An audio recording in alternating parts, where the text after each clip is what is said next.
बसिया बाजे रे मधुबनवा शंकर जी के दुअरवाना।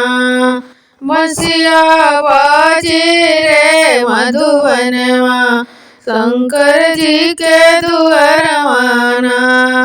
काहू चढ़ल शिव शंकर जिया में, काहू चढ़ल शिव शंकर जिया में, काहू चढ़ल भगवान। बसिया बाजी रे मधुबनवा शंकर जी के दुअरवाना। बसिया बाजी रे मधुबनवा शंकर जी के दुअरवाना।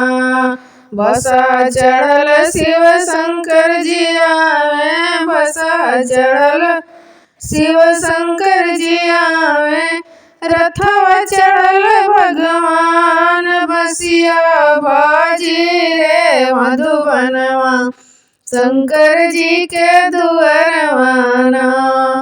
बसिया बाजी रे मधुबनवा शंकर जी के दुअरवाना।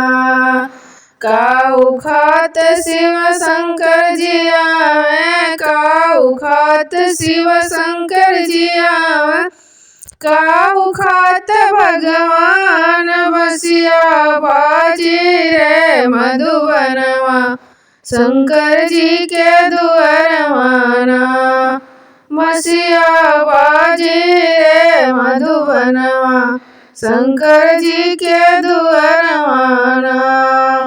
धतुरा खात शिव शंकर जिया में, भंगिया खात शिव शंकर जिया में, बर्फी खात भगवान। बसिया बाजी रे मधुबनवा शंकर जी के दुअरवाना। बसिया बाजी रे मधुबनवा शंकर जी के दुअरवाना।